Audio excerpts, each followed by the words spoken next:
Tayo po'y magsiupo na, purihin ng Diyos sa araw na ito. Salamat po sa Edwin sa pagbasa ng kasulatan. Medyo mahaba-haba. Pero gano'n pa man, mas maganda talaga na makikita natin yung buong mensahe. No? At para mas malaman natin yung pinaka-konteksto, yung pinaka-kabuuan ng istorya. No? At sa araw po na ito, bago po ako magsimula, gusto ko munang batiin, of course, ang kapatid natin na itong mag-asawang ito ay natutuwa ko. They are very generous, kind, loving parents. Nakita ko po yun, the way they treat their children, the way they love each other as husband and wife. And let's welcome the presence of our brother Nathaniel and sister Jennifer Desiderio. Papapo natin ang presence. Brothers and sisters, ang inyong presence ay kagalakan namin. And of course, kaluguran ng Panginoon na tayo magkasama-samang magpuri at magpasalamat sa araw na ito. Amen? And sa araw po nito, nais ko pong ipaunawa sa atin na ang buhay po natin sa mundong ito ay pagulo ng pagulo. Amin po ba? Nagulat ako nung ako'y tumingin ng ayuda. Alam niyo po kung ano tawag namin sa ayuda? Meralco bill. Nung tumingin ako sa ayuda, sabi ko, Mami, may ayuda na ba? Nung dati namin kuryente, mga patak na 4,800, 5,000, nagulat ako, umabot ang bill namin ng 9,000 plus almost 10,000 na. Sabi ko, what? Sabi ko, talagang hindi natin masabi kung ano yung pwedeng mangyari sa panahon natin. Maaaring magugulat tayo sa mga nangyayari. Maaaring may mga darating na hindi natin inaasahan na talagang susubok sa ating katatagan. Tama po ba? Ganun pa man, naniniwala tayo na laging may paalala ang salita ng Diyos sa atin. Amen po? Kaya ang title po natin pag-usapan ngayon is When Life Feels Unfair, Look Ahead. Kung ang buhay man ay nakikita natin na naging unfair, tumingin ka ulit. At kanino ka titingin? Sa ating Diyos. Kaya sa araw ito, tingnan natin kung paano sa kabila ng mga nangyayari sa buhay natin, paano tayo patuloy na titingin lamang sa ating Panginoon. Amen po ba? Tayo po'y manalangin. Dakilang Diyos, maraming po salamat sapagkat binigyan niyo po kami ng panibagong lakas at buhay sa araw ito upang kami po'y magkasama-sama at magkatipon-tipon. Hindi po aksidente na narito kami. Alam po namin, Panginoon, sa amin pong paglapit ng sama-sama upang purihin ka. Patuloy, Panginoon, ipagkakaloob mo ang iyong pong presensya sa bawat isa upang kami punuin ng sigla, kapayapaan ng Panginoon. Lord, dalangin po namin sa oras po na ito, pangunahan niyo po kami sa aming pagbubulay ng iyong salita. Mangusap ka sa aming Panginoon. Walang ibang marinig, kundi ang tinig mo sa aming mga puso, Panginoon. Katayaan niyo po na magsilbing kalakasan namin palagi ang iyong mga salita. Upang anumang dumating hamon sa buhay, Panginoon, manatili kami may pagtitiwala, manatili kaming matatag, dahil po merong kaming salita ng Diyos na aming patuloy na pinangahawakan sa buhay. Kaya mangusap pa sa aming Panginoon at pangunahan mo kami sa mga oras na ito. Sa iyo ang lahat ng papuri pa salamat at ang aming dalangin sa pangalan ni Jesus. Amen. Palapakan natin si Lord. When life feels unfair, look again. Tignan po natin. Medyo mahaba, pero ang sabi po dito in Awit 7:3, 1 to 28, ito po yung kabuuan.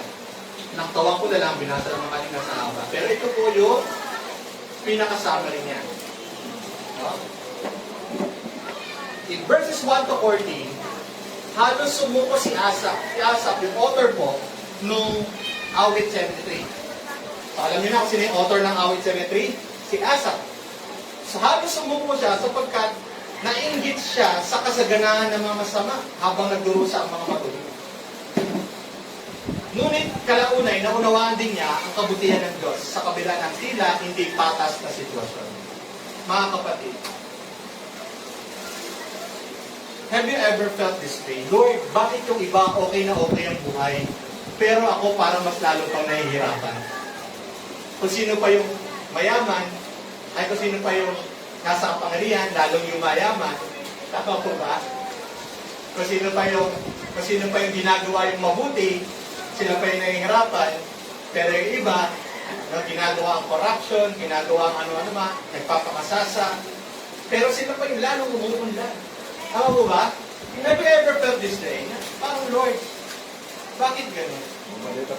Bakit iba okay na okay ang buhay, pero ako mas lalo pang nahihirapan? Taas na kamay yung hindi dumating sa isip niya ganyang bagay. Diba? Praise the Lord! Pero, ibahin natin ang context. Dumating ba sa buhay niyo na kinukumpara niyo, nakumpara niyo, buti pa siya, maasenso na. Ako parang naghihintay pa rin. Ako parang ganito pa rin. Yun, dumating ba sa panahon na yun? Ayan, meron na. At least meron na. Tama mo ba? Dumarating sa panahon na parang nakikita natin yung sitwasyon natin, bakit ganito? Pero bakit sa kanila parang ang dali-dali ng lahat?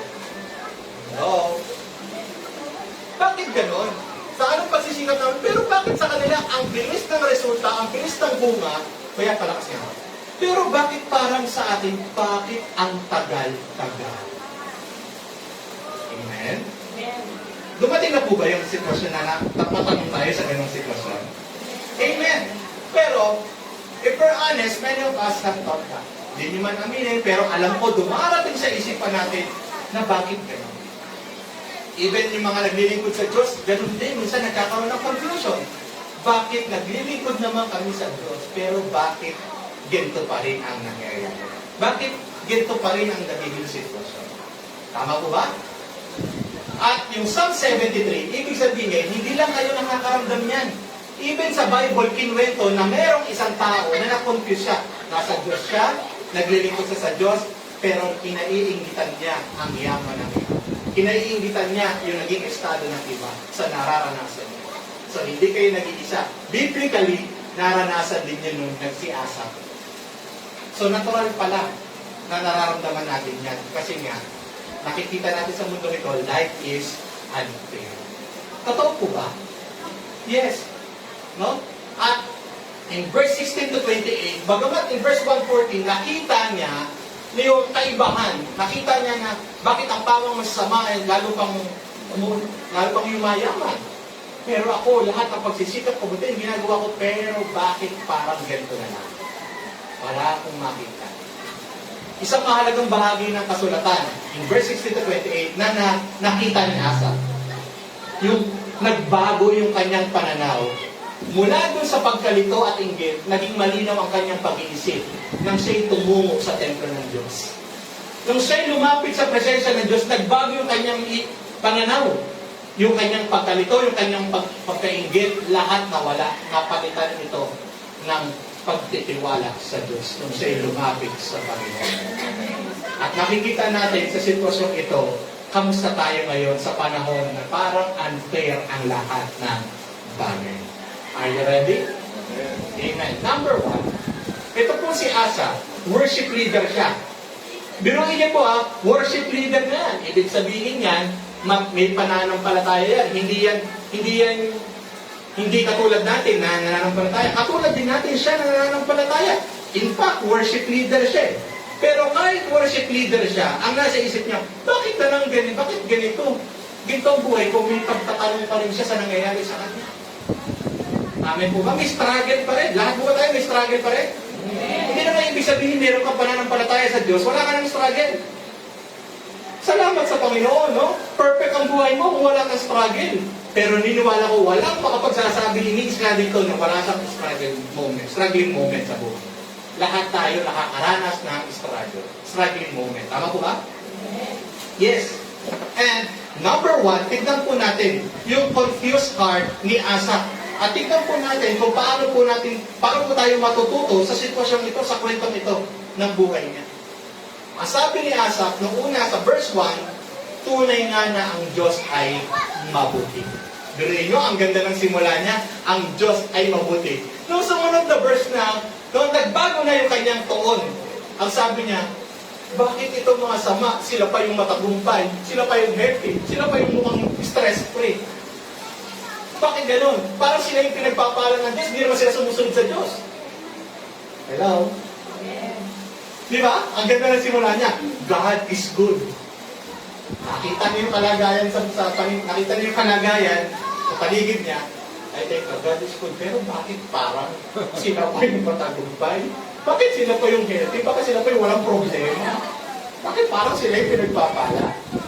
Nakikita niyo? God is good. Biglang ganun yung salita niya agad. At doon na-struggle siya. Lord, bakit niya? Bakit gano'n? At ang sabi niya, naging honest siya, muntik na ako madulas. Muntik na ako sumuko sa nakikita ko.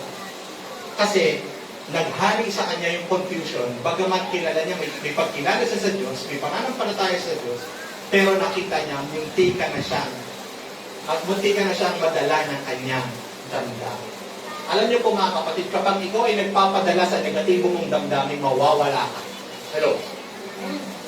Kapag ikaw ay nagpapadala sa maling damdamin mo, mawawala ka sa direksyon. Pero ano dapat, kung ikaw man ay dumarating sa maling damdamin, alam mo kung saan ka titingin. Muli mong alalahanin, ang Diyos ay mabuti. Palapakan natin ang Panginoon. Hindi natin maiiwasan dumating sa pagkakataon ng buhay na biglang mawawala ka sa uliran. Madadala ka ng iyong damdamin. Pero lagi mo tatandaan, kapag patuloy ka nagpadala ng iyong damdamin, mga negatibong nararamdaman mo, dahil sa unfair na mundong ito, talagang mawawala ka sa tamang na dapat natin panghawakan sa atin. Kaya sabi niya, I almost gave up. Munti ka na ako mawala. Munti ka na ako masira. Dahil sa akin, pinag-iisip sa buhay. In simple terms, sabi niya, Lord, parang hindi fair. Lord, I almost gave up. Lord, parang hindi fair. Parang hindi ka na naging fair. Parang gano'n ang nagdating niya asap. So, nagkakaroon na siya ng pag-question. Kasi nga, ang nabingibabaw na sa kanya, yung kanyang mga nakikita. Hindi po ba? At tignan po natin, sometimes you also fall into this mindset. We compare their success versus our struggle. Nakikita natin, struggle natin. Naramdaman, ang sitwasyon natin, struggle, pero nakikita natin success ng iba. Nakukompare natin. Tama po ba? And sometimes their comfort versus our waiting season. Sila palagay na, sila komportable na, tayo naghihintay pa rin ng good season in life. Hello? No? Sila yung lifestyle nila. Bakit ganoon? Parang, asya-asya naman ang lifestyle nila. Pero tayo sumusunod naman, pero parang struggle pa rin tayo. So sometimes, dahil sa mga negatibong nangyayari sa paligid natin, hindi maiwasan na ikukumpara natin ang mga bagay-bagay. Yes or no? Are you agree with me? Kaya sabi ni Asaf, hindi maiwasan na nakukompare natin ang mga bagay-bagay dahil sa sitwasyon na nangyayari sa mundo. But comparison is dangerous. Kapag simula ka na nagko-compare sa buhay mo sa iba, nasa panganib ka na. Sabi mo sa tayo mo, kapag nagko-compare ka na ng buhay mo sa iba, nasa panganib ka na. Hello? Are you agree with me? Nasa panganib ka na pag nagsisimula ka na mag-compare sa iba. Bakit po? Doon ka na nagsisimula na questionin ang kabutihan ng Diyos. Kaya, alalahanin mo, kapag minsan napatatanong ka na, bakit dito, bakit ganyan? Be careful. Lumapit ka agad sa Diyos. Why? Huwag mong hayaan na ma-question mo ang kabutihan ng Diyos sa buhay mo.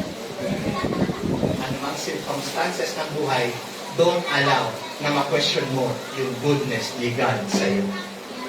Paliwanag po? Yes. Kaya, mga kapatid, sa ating buhay, huwag natin hayaang ma-question natin. Sa halip, alalahanin natin, mabuti ang Diyos palagi. Kahit ang buhay ay unfair, kahit ang buhay ay hindi minsan maayon sa gusto natin, pero yung paniniwala na meron tayo, yun yung hindi mapapantayan. yung paniniwala na alam natin sa mga bagay na nangyayari na ito, hindi po natin pwedeng kalimutan na sa kahit anumang nangyayari sa kabila man ng lahat, mabuti pa rin ang Diyos. At ayun yung wag nating kalilimutan palagi na anuman nangyayari, I never question God's goodness because mapanganib po yun. Ibig sabihin, hindi ka na nag-walk by faith, nag-walk ka na into your sight. And Hebrew chapter, aside po ng Hebrew 5, aside po doon, Hebrew, sabi ng book of Hebrew, for we walk by, 2 Corinthians 5:7, for we walk by faith and not by sight. Sa dami ng Bible, nalilimutan. 2 Corinthians 5, for we walk by faith and not by sight. Please check me. No? Madalas, hindi na tayo tumitingin sa pananampalataya. Tumitingin na tayo sa anumang nakikita natin sa mundo. Pero kung tayo po may pananampalataya sa Diyos, anuman ang ating nakikita, mas tinitingnan natin ang lahat ng may pananampalataya. May pagtitiwala sa Diyos. For we walk by faith and not by sight. Palakpakan natin si Lord. Amen? Tama po? O, tama pala. Thank you, Lord. Kala ko nakalimutan ko na yung verse. Tama pala. Praise God. Ha? So, nakita po natin, pero napakabuti pa rin ng Diyos sa buhay ni Asa. Bakit po? Hindi na naig sa kanya yung confusion lang. Alam niyo po, pag may confusion tayo dito sa buhay, mabuti pa rin ng Diyos. Bakit? Kasi hindi niya tayo hinahayaang ma-fall. Mahulog ka lang doon. At manatili na lang sa confusion. Laging may peace si Lord na binibigay sa atin. Amen po ba? Laging may kapayapaan na binibigay niya sa heart natin para kahit anumang confusion natin sa buhay, struggle natin sa buhay, makita pa rin natin na may mabuti tayo ng Diyos. At ito yung nangyari. Hindi hinayaan ng Panginoon na si Asa mauwi na lang sa pag-struggle, mauwi na lang sa confusion. Nang merong naging turning point, merong nangyari na nagpabago ng kanyang pag-iisip at pananaw. Ang sabi niya, until I went into the sanctuary of God. Nag-struggle siya. Bakit gano'n? Ang unfair naman. Ang ginagawa ko naman lahat, sumusunod naman ako. Tinutuloy ko naman ang buhay ko, pero bakit mas sinapa? But until I went into the sanctuary of God, dun ko naunawaan ang mga bagay-bagay. Nung pumunta siya sa sanctuary of God, meaning, kung siya ay lumapit sa presensya ng Diyos, huminto siya sa pagtingin sa buhay, nagsimula muli siyang makinig sa Diyos. Minsan, ito ang nakakalimutan nating mga Kristiyano. Kapag tayo po ay nai-struggle, no? Hindi tayo humihinto na pakaisipin na lamang yun. Why? Kasi hindi natin isinusurrender sa Diyos yung mga kalituan na yan. Yung mga struggle na yan, hindi mo sinusurrender, kaya hindi ka matapos-tapos dyan. Hello? Pag may problema ka, pag may kaguluhan ka, kaya hindi ka matapos-tapos dyan kasi hinahayaan mo sa iyo, ayaw mo pang isurrender kay Lord. Kaya nung lumapit si Asa sa presensya ng Diyos, he stopped just looking at life and kuminto siya sa nakikita niya sa buhay. Nagsimula siya muling makinig sa sinasabi ng Diyos. At doon naunawaan niya na hindi pala unfair ang buhay niya. Bakit? May Diyos siya. Naunawaan niya, merong magandang plano pa rin ang Diyos sa kanyang buhay. Meron siyang mabuting Diyos. Meron siyang magandang buhay kasi kasama niya ang Diyos. Amen po. At there are problems that cannot be solved by thinking more. Kaya ka na problema, iniisip mo pa ng iniisip. Merong mga problema na hindi mo kaya solusyonan, nakakaisip mo. Kakaisip mo, dumalaki lang. Kakaisip mo, dumadagdag lang. Are you agree with me? There are problems that cannot be solved by thinking more. Problem na nga, pinoproblema. Problema na, yung pa'y lalong lagit na pinoproblema. But sometimes, answers only come when you go back to God. Mas nagkakaroon ng kasagutan ng ating mga problema, hindi sa kakaisip natin, kundi dinadala na dapat natin ito sa panalangin sa Diyos. Some answers only come when you go back to God in prayer. Huwag mo nang isip-isipin, Lord. Hindi sa isip-isipin na to, Lord, tatawag ako sa iyo. I will pray. Because you know that nothing is impossible with God. Amen po? So, hindi lang prayer. Minsan, nabibigatan ka na. But every time you come in worship, nakikita mo, gumagana lahat. Bakit pinalalakas ka ng Panginoon sa iyong pagpupuri? Kaya bigat na bigat ka kasi ayaw mong bitawan. But hayaan mong sagutin ka ng Diyos sa magitan ng patuloy mong prayer, patuloy mong worship. At hayaan mong patuloy mong usapin ka ng Lord sa magitan ng kanyang salita, the Word. At hayaan mong patuloy na ialis na ng Diyos yan, mga kabigatan na yan. Kapag iyon nang ipagkakatiwala ang lahat sa Panginoon. Surrender. Amen. Kaya there are problems that cannot be solved by thinking more. Sometimes, not sometimes, but some answers only come when you go back to God, prayer, worship, the Word, and surrender. Dumating yung time na may mga pangyayari sa buhay namin, kwento nga yung mga last testimony, di ba? Na hospital ang mother namin, hindi alam kung saan kukunin yung malaking halaga. Di ba? Nabawas na lahat ng mga PhilHealth, lahat na, nabawas na. Ang laki pa rin na natira. Even my mom, nung bago mamatay ang mother ko, napakalaking ginastos. No?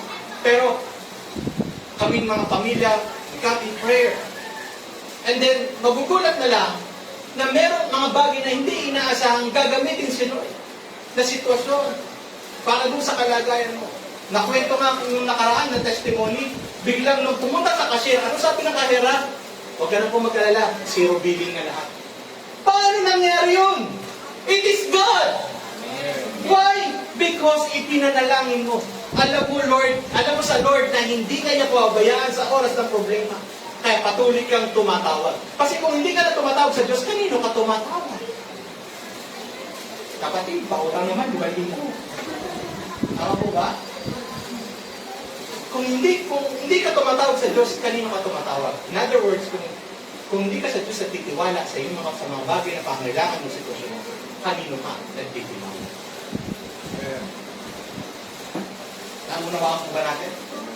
At minsan, pag nag-worship tayo, bigat na bigat tayo, pero after ng worship, parang napakagaan lahat. Parang panibagong sigla na parang katulad ng isang agil lang may panibagong sigla na nararamdaman. Nagsusurrender kasi natin, Lord, I worship you with all my heart, Lord. Nagsusurrender natin lahat ng pabigat. And minsan, dumarating sa sitwasyon na kapag gusto na magbabasa ka ng Bible, sakto-sakto yung mensahe ng Panginoon sa iyo. Lord, tunay yung nangungusap ka sa iyong mga salita. Have you ever experienced na meron kang sitwasyon sa buhay na yung binuklat mo yung Bible o binuklat mo yung Bible app mo, biglang saktong-sakto ang mensahe ng Panginoon sa iyo? Amen. Why? Kasi totoo, nangungusap ang salita ng Diyos. Lalo pa kaya pag sinurrender mo, Lord, hindi ko man kontrol ang lahat ng bagay. Yes, wala tayong control sa mga mangyayari, but you are in control of everything. You are sovereign God. Amen po ba? Amen. So, ano nangyayari? Nababago ang ating pag-iisip, nababago ang ating pananaw. May kausap pa po ba ako? Yeah. Amen. Praise God. Because when you are close to God, your perspective changes. Kapag lalo kang lumalapit sa Panginoon, nagiging malapit sa Diyos, nababago yung prinsipyo mo, nababago yung pananaw mo. Hindi ba nababago yung sitwasyon mo, pero yung view mo sa mga nangyayari sa buhay mo, nababago na. Yes? Kasi nga, hindi mo man kontrol ang mga bagay-bagay, pero kontrol mo ang iyong pagtitiwala. Kontrol mo ang iyong kaisipan. Matatag ka pa rin sa iyong pag-isip, matatag ka pa rin sa iyong damdamin, kasi meron kang magandang pananaw sa Diyos sa buhay. Amen po ba? Yes. And third is, nagkaroon ng turning point sa buhay niya, nung lumapit siya sa presence ni Lord, kinorek ng Diyos ang puso niya. Sabi ni Asaph, my heart was bitter. Naging bitter siya sa buhay. How many of you sometimes na naging bitter siya sa buhay? Taas ako ng kamay, minsan naging bitter din ako. Naging bitter din ako sa buhay. Lahat naman tayo naging bitter sa buhay. Wala. Parang unfair na talaga. Ako lang. No? Naging bitter din ako sa buhay. And naging hangal din ako. I was foolish. Masyado ako naging bitter sa buhay ko. Kung paano in-admit ni Asaph na nagselos siya, nainggit siya, bakit ganyan sila? Kinumpare niya ang buhay niya. At munti na siyang maligaw. Dahil sa kanyang inggit, dahil sa kanyang pagkukumpara. Dahil sa kanyang pagtingin sa buhay na unfair. Ang nagiging unfair ang sitwasyon ko. Nasa Diyos naman. Naligaw. Munti ka na siyang maligaw kasi nalulog na bumabagsak na siya. Ayun, masyado na siya na pupol sa pagkainggit, nadadala sa pagkainggit at pagkukumpara sa buhay. Amen?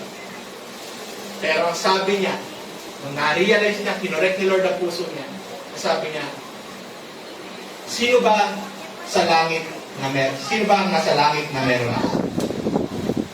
Whom am I in heaven?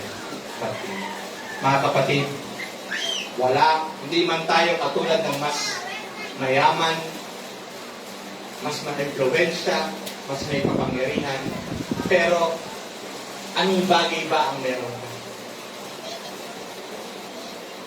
Ang bagay na meron ka ay yung Diyos mo na nasa kalangitan. Na may ari ng langit at lupa. Na may lalang ng buhay. Na Diyos na makapangyarihan. Yun ang meron ka. Kaya sabi ni Asa, wala man ako mga bagay na ganito. Yes, na-realize ko, nagigit ako.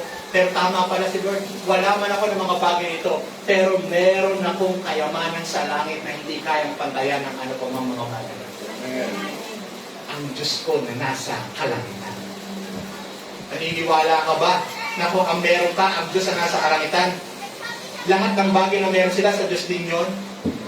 Kaya maniwala ka na mas higit pa ang pwedeng ibigay na buhay na mas masaya, buhay na mas matagumpay, na pwedeng ibigay ng Panginoon sa iyo kasi ang meron ka, ang Diyos mismo na pinagmumulan ng lahat ng bagay na nasa kalangitan.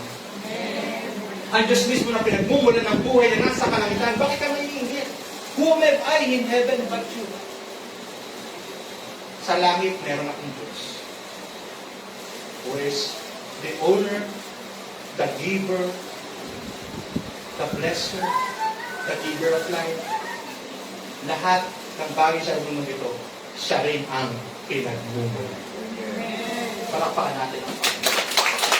Kaya, sabi niya, Lord, even if I don't understand everything, kahit hindi ko nauunawaan yung pagka-unfair ng buhay, ayon sa base sa nakikita ko, sabi niya, but I still choose you. Diyos na pinagmumulan na lahat ng bagay. Diyos na may kakayanang gawin ang lahat ng bagay sa buhay. Ay nasabi niya. Tingnan mo ba? Kaya, this is maturity in faith. Ito yung maturity in faith.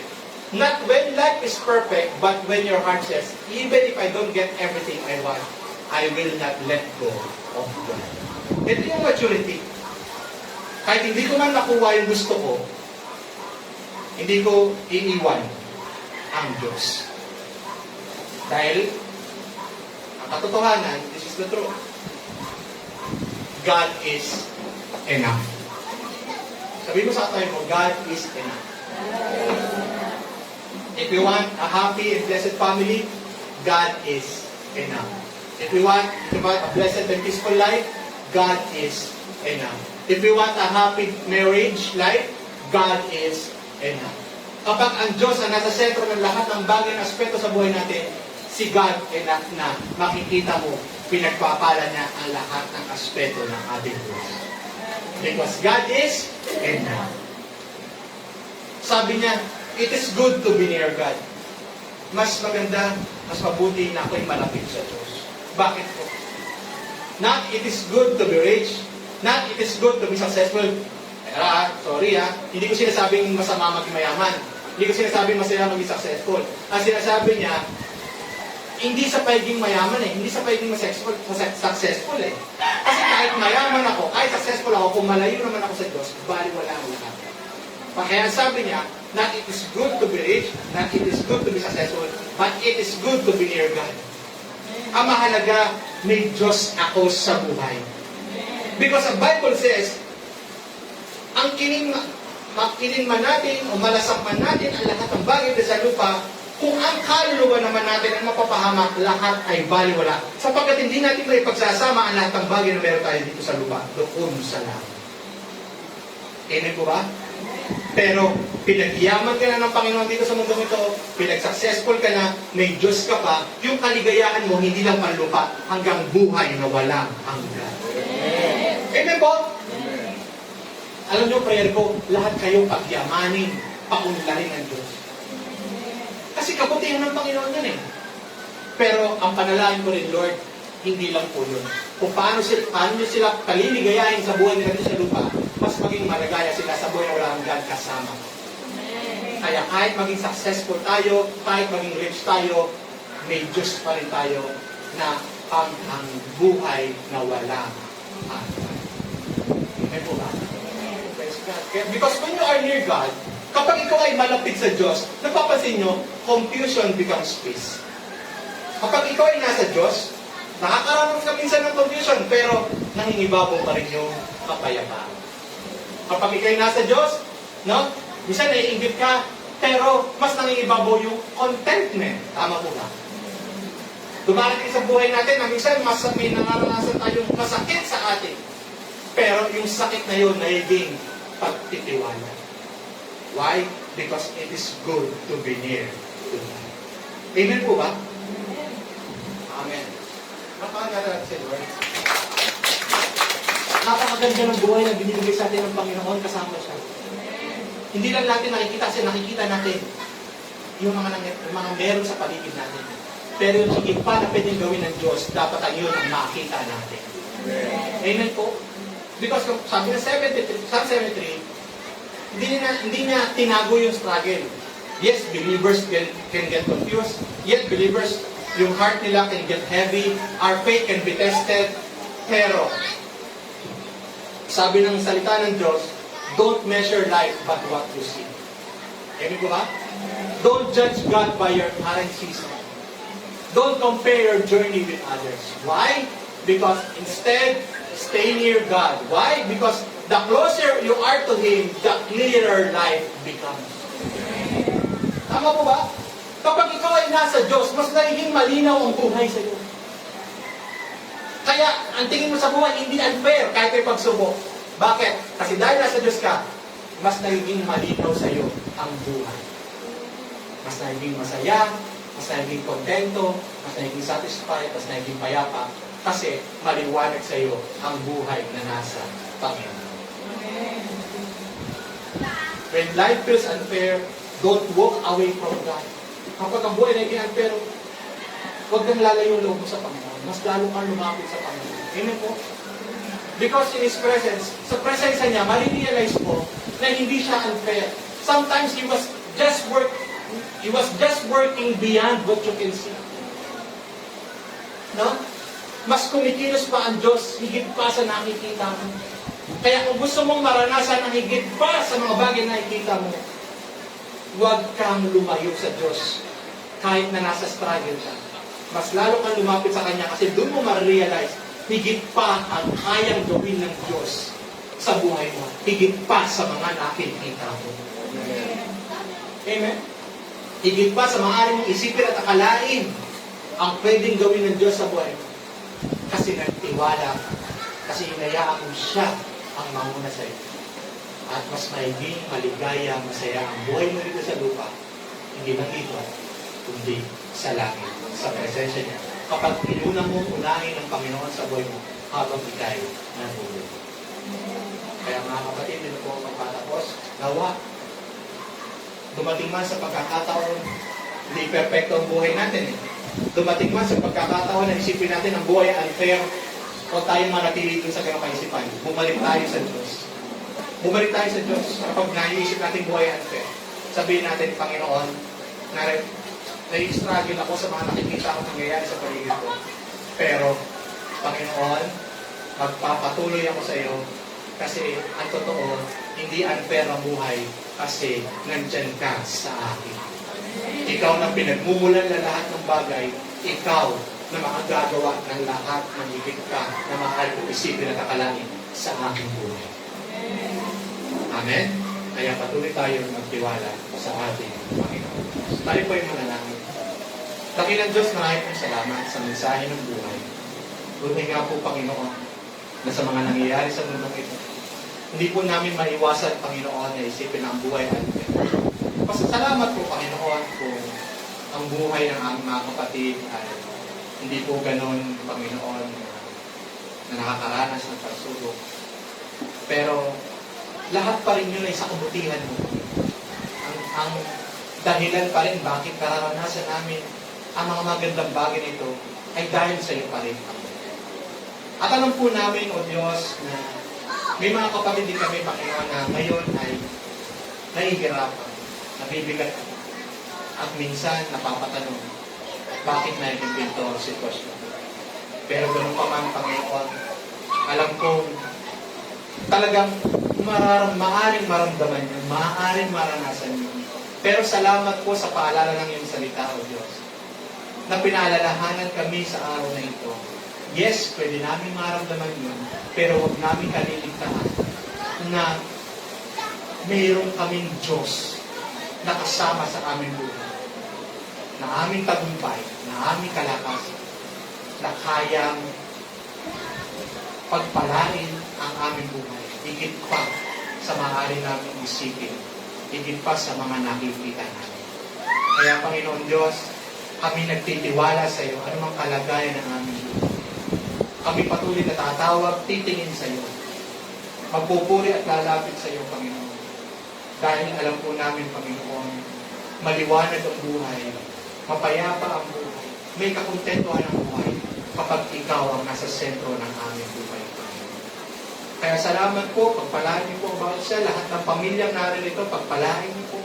Hayaan niyo po, Panginoon, na ang iyong masaganang biyaya sa lahat ng aspeto ng aming buhay ay patuloy na maranasan. Gabayan mo kami sa pangunahan. Ikaw, O Diyos, ang tunay na manguna sa amin sapagkat ikaw ang aming higit na pinagkakatiwalaan sa aming buhay. Sa iyo po ang lahat ng papulit at salamat ko aming dalangin sa pangalan ni Jesus. Amen.